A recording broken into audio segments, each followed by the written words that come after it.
cycle of the Abrahamic law. Though it is accepted by God, having two wives, but culturally, it is acceptable. And Hannah was the first wife. For many years being married, they don't have child. But Hannah is still precious because during that time, children is important to the father. Because they want to multiply, they want to have a lot of people. There's few people during that time. That's why you will see here. You will see here in verse 5. But to Hannah, he said, he gave a double portion because he loved her. Because Hannah is the first one. He's the genuine. He is the true one.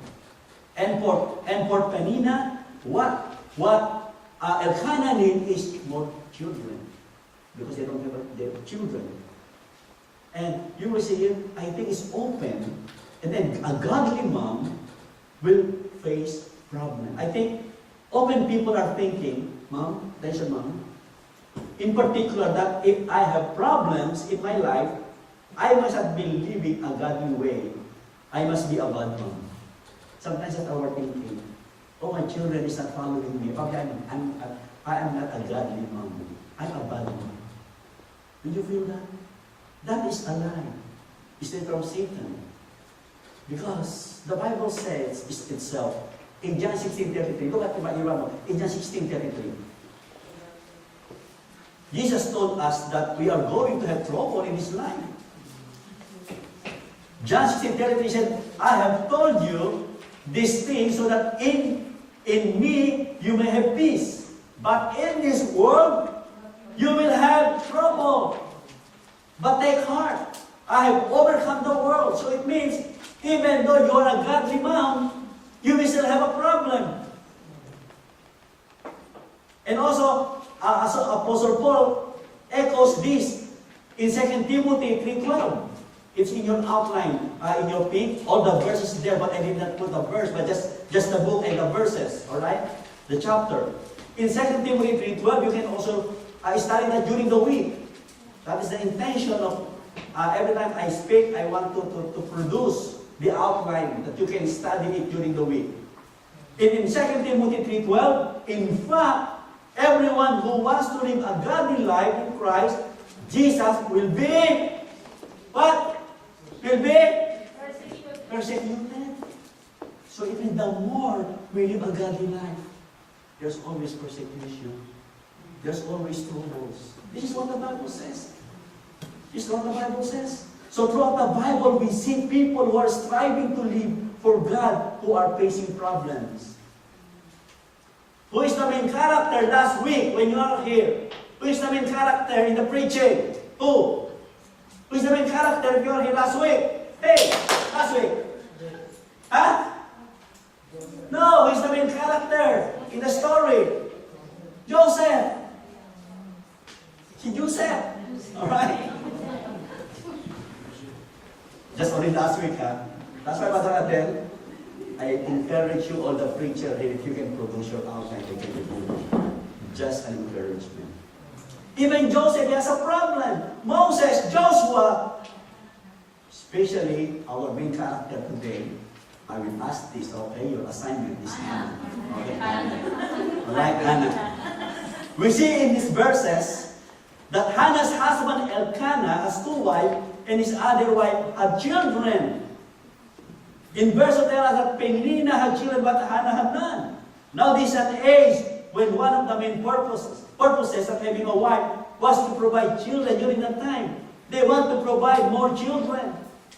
And that's why Hannah, she was so, every time she met, they're like a jealous spirit to Penina.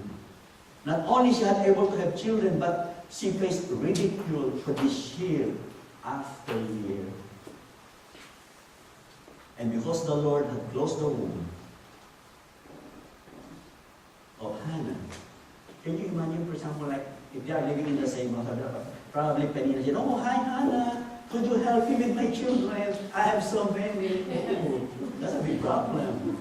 Hi, Hannah, would you mind helping me change the diaper? Do you know how to change a diaper? Wow. Para sa sinampal, it's a big change. You have never had any kids. That is how Penina, growing to her character, her attitude toward Hannah. And that's why you will see the verse we read. She was crying. Yes, she was sad. This went on year after year. I am sure felt feeling of inadequacy. She suffered bouts of depression. If this is now in our generation, probably Hannah, she always go to the counselor because of depression. Probably take medication for depression. What are you doing here? What was her purpose in life? She has a big problem. I am certain there was women here today who feel inadequate. Or probably you are depressed. Or don't understand yet why the Lord has them in the situation they are in. Maybe there are some here today who haven't been able to have a children. Or probably who have lost a child. Yeah, one of the heartache for the mom is to lose a child. I remember late 1990s, just in 1 year. In 1 year, I have 4 stillborn baby that I officiate for the funeral. 4, the same year. That was in 1998. And then the 3 of them, they were in Glen Oaks, side by side. These 3 little ones. And the other one is in Toronto. In late 1990s, I felt the pain of the mother. Maybe you are facing problem and thinking, I must be a good or godly person in the eyes of the Lord. Since this is happening to me, I want to tell you that this is the message for you today. I'm not talking to all the moms, not only to the moms and wives. To be a godly mom or a godly person doesn't mean that you are not going to have problems. All of us here, no one is exempted. You are going to have a face problem. But you need to know that you don't have to face them alone just because you have faced a problem, not because you are not loving the Lord. Think, there is a problem, but God is always there. God is with Hannah during that time. And then what did Hannah do? Look at in verses 9 to 16. She prayed. Mom, wives, a godly mom prays. You pray, nanananin. Okay, look at in verse 9. It said, once when they had finished eating and drinking in Shiloh, Hannah stood up now. Eli, the priest, was sitting on a chair of the doorpost of the Lord's temple. In bitterness of soul, Hannah wept much and prayed to the Lord. And she made a vow, saying, O Lord Almighty, if you will only look upon your servant misery, and remember me and not forget your servant, but given her a son, then I will give him to the Lord for all the days of his life, and no razor will ever be used on his head. Look in verse 12, as she kept on, what? Praying to the Lord. Eli observed her mouth. The priest, Eli, he said, Hannah was praying in her heart. Her lips were moving, but her voice wasn't heard. Eli thought she was drunk and said to her, how long you will keep on getting drunk? Get rid of your wine. Not so, my Lord, Hannah said, or replied, I am a woman who is deeply troubled. I have not been drinking wine or beer. I was pouring out my soul to the Lord.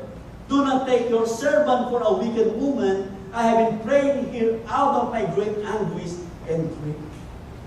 Here we see a godly mom praying. Are you facing a problem?